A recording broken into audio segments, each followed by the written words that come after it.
Also really deep was the theme centered on Holly. We see that success and happiness can also make us too spoiled, as she is barely worried when the planes keep circling, showing we quickly forget of the dangers of terrorism and of how people never change, as she isn't really worried of what Dick will do. This is also smart, as indeed sometimes her proactivity quickly wears off, which is smart also, showing being happy just as success can make us too naive, and that we often take time to realize real danger, as she starts to wonder how long they can keep circling and notices Dick is up to something, which is wise, as indeed realizing danger often takes time and that it is important to know when to be practical. She takes her stick, but sometimes we just have to be faithful, as she prayed, which added spirituality to the film, and that this can help us appreciate the loved ones more, which is deep. Also, that faith can really strengthen our love, which it does as it makes us more caring. So this was also a deep theme, especially as by praising Catholicism again, I got myself another year out of purgatory. Hold on a second.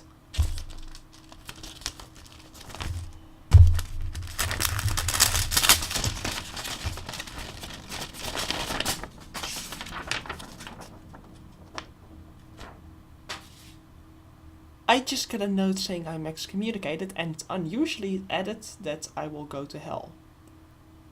So did anyone else see the latest episode of Family Guy? I personally thought it was really funny. People constantly say, oh, Family Guy's a ripoff of The Simpsons, but I think it's more of a parody of like illogical storytelling and a gist of cartoons, how it purposely doesn't want to have a story, unlike The Simpsons, which is more just a parody of real life situations, a more conventional slapstick. That's just my opinion, but I think it's different, and I think both are good in their own right.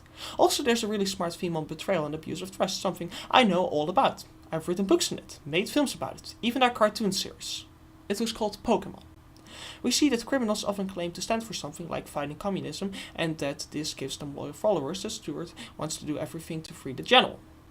But that soldiers are often considered expendables, as when one is killed they don't care and even threaten to shoot another one for failing in his mission, which is smart, as this is true with any extremist cause, and ironically especially also with communists. And also we see this corruption is at all levels, as Francis doesn't appreciate all the work of his troops either, and we see this even leads generals to betray their country, and Major Grant helps them and even kills one of his own soldiers, showing how expendable the individual is. And we see often the cause isn't nearly as idealistic as they claim it is, as they are looking forward to a great vacation, which is smart, as most conflicts are just about a select few wanting to make profit. I know, you see, I'm having a writer's block. I'm out of dark human tragedies to exploit. I mean, I guess you could do the Hindenburg, but the Nostalgia Critic did that. I can't make a reference to any dark event. I mean, I think I did Mao Zedong, I did Stalin, I've done the Cuban Missile Crisis, I've done the First World War. I've even done Jesus' crucifixion.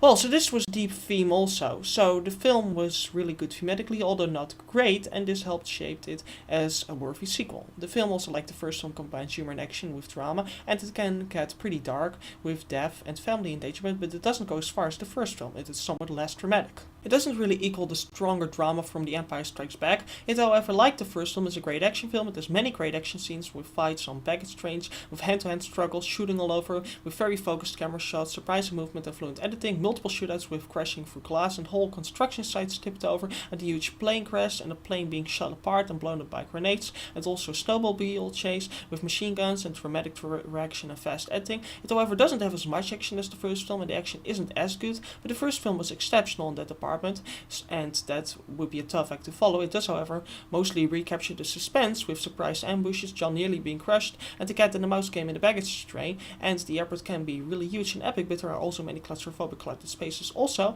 and also it is nicely incorporates mystery as well as politics very well into this film, and with that adds some fresh genre choice we didn't have in the first one, although it is lacking the romantic angle of the first film. By the way, just a random thought, people like violence, humor and sex in films, but apparently combining the two makes for disturbing rape scene jokes and kick-ass too. That is like saying the Bible and pornography are both nice separately, but you cannot enjoy them both at the same time. Believe me, you can. I'm in fact going to right now. So some privacy would be nice. Where's my Bible? I think I sold it for $5, but these theologies are personal. So, go away. I said go away. The film, however, does recapture a lot of the humor of the first film. It even pokes fun at repeating sequel formulas. I'm just gonna keep this on the whole time till you go away. It even pokes fun at repeating sequel formulas, with McClane saying, "I can't fucking believe this. Another basement, another elevator. How can the same shit happen to the same guy twice?" McClane's cynicism is perfectly captured as he gets the repetition of the formula. And also he's still very frustrated in general with the joke, "I just want a regular, normal Christmas, eggnog, a Christmas tree, a turkey, but no, I have to crawl around in a fucking tin can." He never has a good Christmas, and when he hears the security being shot at, he remarks, "I hate it when I'm right."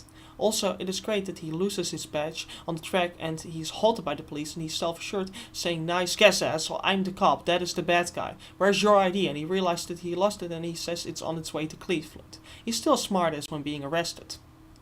Though, don't try that in real life. I tried that at an airport and ended up having my testicles electrocuted. Granted, I actually carried bombs, drugs, and even a dragon egg with me, but still. I felt discriminated. Yes, that happens a lot. White people who are male, straight, yes, I'm straight, have blonde hair and blue eyes, they get discriminated so much. It's because I'm a fan of the Star Wars prequels, that's why. Also, the film is well paced, developing action, suspense and humor while also centering on plot as well as characterization and thematic building, but it doesn't slow down as much as the first film. It is a bit less balanced. The dialogue, however, is still really good. It is still deep and realistic. Jesus fucking Christ. What the fuck are you people? This is a crime scene. You've got to seal this place off, for Christ's sakes. That is up to the captain. Oh, that is up to the captain. Well, maybe you gotta take me up to the captain then, huh? This really showed just how blindly reliant on authority and corrupt is Smith, and that this shocks McClane, and that he's still very stubborn. And also really deep was, "You're late. We ran into some trouble, sir. Some cop. He killed Cochrane. I barely got away, sir. You accomplish your mission? Yes, sir. But Cochrane, well, then the damage is minimal. The penalty, on the other hand, could be severe. You feel me again, and the chamber won't be empty." This really shows the henchman is hardworking and respectful and cared for his fallen brother, but he's threatened just for having run into a cop. It really showed how unreasonable and how uncaring the general was. At least my pal Adolf cared. He would get hysterical, but Stalin, when his son failed to commit suicide, even dead he came to right. Yeah, that's why I always preferred Adolf. Both are fine pals in their own way, though. They're just different, and I'm sorry, I'm just boring you with my nostalgia. Also, the acting is still fantastic. Bruce Willis develops the new, more arrogant side along with his sadness, hopelessness, and determination very well, and he also still has the frustration yet warmth, although he will never replace Hugh Jackman as the no homo times 10. But so he really captured all of the character traits that he had in the first film perfectly while expanding upon them and also showing more deep and dramatic sides of his character. And Bonnie Bedelia, really, I still don't get the name. Bonnie Bedelia really develops her more relaxed and religious sides through her voice and can be caring as well as strong. And Danny France is really intense yet not too over the top and arrogant as well as whiny. And William I hate these names. Everton can be both hilarious while being a coward and obnoxious, and also be self-assured. Okay, by the way, maybe it's not the names, maybe it's just my lack of pronunciation. I'm a villain yet I stutter. Hey, clever segue into Die Hard with a Vengeance. Never mind, stuttering. Yeah, I'm not as cool as Jeremy Irons, I know. Franco Nero is subtle yet charming as well as intimidating as a villain. William Sadler is intense and cruel as well as sophisticated and euphoric, and has a really intense physical as well as facial performance. And lastly, John Costello can be civilized and friendly yet deadly intense and rude. So the writing was overall quite great and the acting really great. The film also has great production values. It surprisingly well recaptures the great direction of McTiernan's classic. They still used very tight, partially covered up close-ups to create tension. It also has low angles for dramatic effect and moves circularly while also using zoom-in shots as well, and it moves very coldly with the criminals and suddenly to build tension, but it also uses shot reverse shots and slow movement for more political scenes, so it really captures the intensity and the emotion as well as also the subtlety and spirituality of the direction of the first film. And the editing fits perfectly again, cutting stressfully to add to the tension during arguments, and it also once again cuts during moving shots, creating even more surprise and intense feelings. And it also has very detailed cinematography as it uses a more snowy, bleak look with blue, purple and red to create tense and emotional feelings, and more fancy colors of red in the sky and white with Holly on the plane to add to the more spoiled feeling. And it also has very wonderful intense lighting as it has a more relaxed lighting with Holly on the plane, but dim shadows in the dark in the outside to add to the brooding feeling. And in the police office scenes it also has very intense light to add to the tension. And you know, I once sent a police officer into the light as well. I converted him to Catholicism and he went to heaven. Well, I hope that for him, because that is a necessary consolation when you have your ear cut off and are set on fire.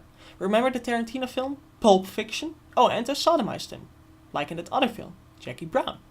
And also they have a very elaborate airport design and detailed basements that are again cold industrialized and cold to add to the tension, as well as a detailed organized design for the criminal base, which adds to how methodical they are. So the set design is really great as well, and the sound is again sharp and detailed, adding to tension, and the music is epic, tenseful, and also more subtle, dramatic and eerie, which is really wonderful, and the film has really great special visual effects. They are detailed and numerous. The shooting in the baggage room has luggage, spray cans and lamps being destroyed, and a complex shootout near the beacon has soldiers falling through glass, shooting through paint buckets, construction towers, paint buckets and equipment, and a plane all exploding in great detail, and at the end another plane explodes in detail, and wait, another one when grenades were thrown in, and all were very three-dimensional, and an antenna ray exploded breaking glass, which was very detailed, and a colorful snowmobile changed with shooting through ice, and mobiles crashing, which was really realistic and complex, and the shooting apart of the plane was also very three-dimensional. So the production values were also great, and oh my god, Robert Patrick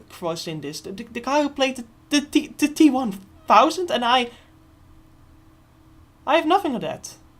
I did nothing with that. I could have done that during like my analyzation of the acting, or I could have made some joke. I didn't just waste my life, I wasted a joke gift from God. Well, this is a down note for me to end on, but so the film was very well made and an excellent film overall. This is not only better than Back to the Future Part 2, but also than Terminator 3 Rise of the Machines and Pirates of the Caribbean Dead Man's Chest, as well as At World's End. It gets a 9+, and I strongly recommend it. The film is in fact rather underrated, but I'm glad it still got a lot of success, which was all deserved. And it did make the franchise even more of a brand name and caused another sequel to be made, although strangely enough 5 years later, in 1995, Die Hard with Vengeance, the third film in the series. Which is a long wait, but so the series was doing very well. The first film was an acclaimed masterpiece, and the second film was less successful, but still really liked. Again, just as with X-Men. Huh. What a funny coincidence. But so let's see how the next one does. You know, I'm looking forward to it. So hey, I'm finally starting to feel better. I mean, I shouldn't be all that sad that I wasted that whole Robert Patrick thing. I mean, I guess it wasn't that big a deal. Wait a minute, the guy who played Miles O'Brien in Star Trek The Next Generation and Deep Space Nine is in this, and I wasted him too. Just go. Bye. Bye. I'm gonna reconsider the reasons I have for living.